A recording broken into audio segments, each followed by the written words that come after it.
Hello दोस्तों, कैसे हो आप लोग। हमारा ये वीडियो डिप्लोमा आईएफआरएस कोर्स बहुत जगह से होता है। एसीसी इंस्टीट्यूट ऑफर करता है, अपनी सीए इंस्टीट्यूट ऑफर करता है, सीएमए इंस्टीट्यूट का भी है, सीएस इंस्टीट्यूट भी ऑफर करता है। लेकिन आपको पता होगा नॉर्मली स्टूडेंट्स लोग इंडिया में और बाहर सभी जगह diploma IFRS offered by ACCA को सेलेक्ट करते हैं। तो ये वीडियो है कि आईएफआरएस क्या है, किसको करना चाहिए, करने से फायदा होगा कि नहीं, कॉस्ट क्या पड़ता है, कितना पढ़ना पड़ता है, सिलेबस स्ट्रक्चर क्या है, ये टोटल बातें मैं इस वीडियो में कवर कर रहा हूं। केवल आपसे गुजारिश है कि वीडियो को पूरा लास्ट तक देखिएगा, तो आप ये कॉल ले पाएंगे कि मेरे लिए आईएफआरएस उचित है कि नहीं, मेरे को करना चाहिए कि नहीं। तो मैं बात कर रहा हूं diploma in IFRS offered by ACC institute. इस कोर्स में मेनली ये है कि आप अकाउंटिंग पढ़ेंगे। अकाउंट्स का नॉलेज किसको चाहिए? हर वो आदमी जो अकाउंटिंग और ऑडिटिंग डोमेन में काम कर रहे हैं एज अ चार्टर्ड अकाउंटेंट। मान लीजिए 3-4 साल पहले सीए किए थे, लेकिन बहुत सारे नए अकाउंटिंग नॉर्म्स, नए रेगुलेशंस आ चुके हैं, उनको कवर करना है, जानना है, उनका एप्लीकेबिलिटी है और रेगुलरली चेंज होते जा रहे हैं। So it's a never ending process.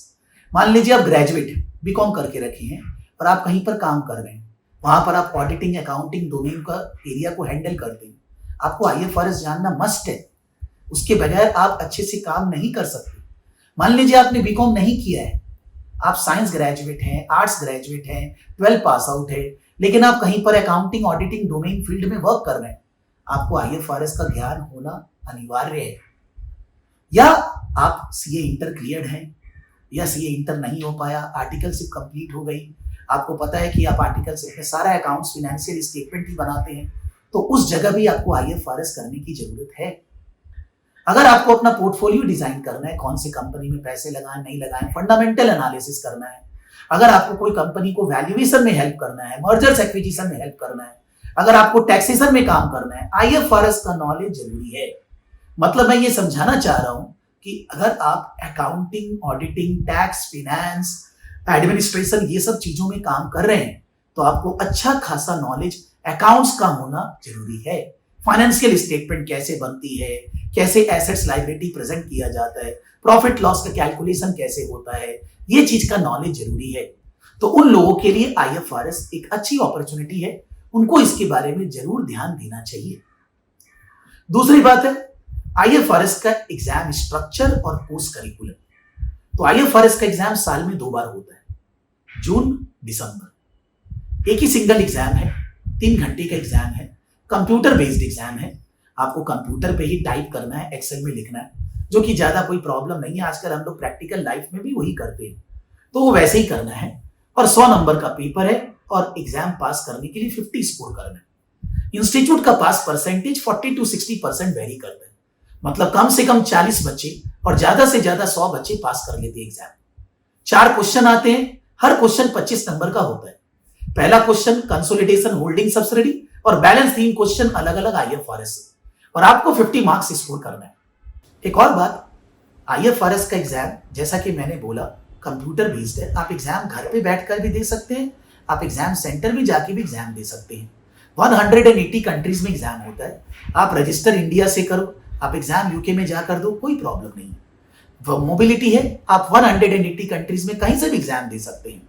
और एग्जाम का स्ट्रक्चर ऐसे टाइप है, कोई मल्टीपल चॉइस क्वेश्चंस नहीं, सारे ऐसे टाइप क्वेश्चंस है और आपको 4 क्वेश्चन का आंसर देना है और total you can see 100 marks का पेपर है, 50 मार्क्स पास मार्क के लिए चाहिए।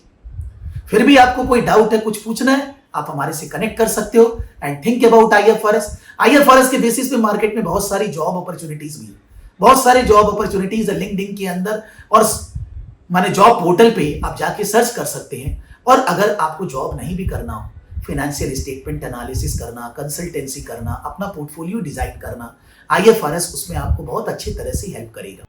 कोर्स के अंदर सारे आईएएस 1 से लेकर 41 तक 28 आईएएस और सारे आईएफआरएस 1 से लेकर 16 कवर्ड है। वो अच्छे से पढ़ना है, उनका एप्लीकेबिलिटी समझना है, प्रैक्टिकल ओरिएंटेड क्वेश्चंस आते हैं, तो आपको काम करने में सुविधा होती है जब आप आईएफआरएस पढ़ लेते हैं, जो मैंने शुरू में बोला। आईएफआरएस का कॉस्ट पड़ता है, आईएफआरएस का कॉस्ट है, इंस्टीट्यूट का रजिस्ट्रेशन फीस है 89 पाउंड, 9,000 रुपीज।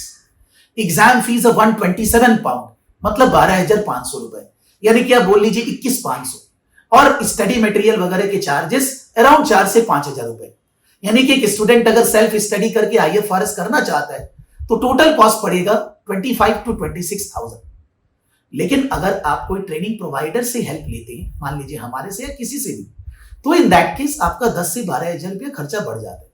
ट्रेनिंग प्रोवाइडर आपको मटेरियल देगा, ट्रेनिंग प्रोवाइडर आपको क्लासेस देगा और ट्रेनिंग प्रोवाइडर आपके सारे डाउट्स क्लियर करेगा। हमारे केस में सारी क्लासेस लाइव होती है। स्टूडेंट सिंस वर्किंग प्रोफेशनल है, मॉर्निंग में सुबह क्लास होती है और उसका रिकॉर्डिंग स्टूडेंट के पास रहता है। वो जब चाहे तब अपने सेल्फ पेस बेस पे रिकॉर्डिंग देख सकता है।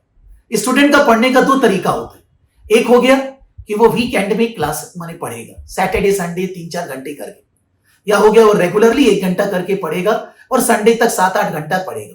यानी कि अगर आप रेगुलरली 1 घंटे या वीकेंड में पढ़ते हैं, आप IFRS का एग्जाम मैनेज कर सकते हैं। अभी एग्जाम जून में है, 4 महीने बाकी हैं। अगर वो भी नहीं है तो दिसंबर में भी एग्जाम है। तो आप अगर रेगुलरली 1-1.25 घंटा पढ़ते हैं, आप IFRS का एग्जाम जून में ही क्लियर कर सकते हैं। लास्ट बात है, अगर IFRS से रिलेटेड आपको कुछ और जानना है, कोई और इंक्वायरी है, कुछ पूछताछ, कुछ जानना है, तो आप जरूर हमारे से कनेक्ट करिए, हम आपको हेल्प करेंगे। Thank you.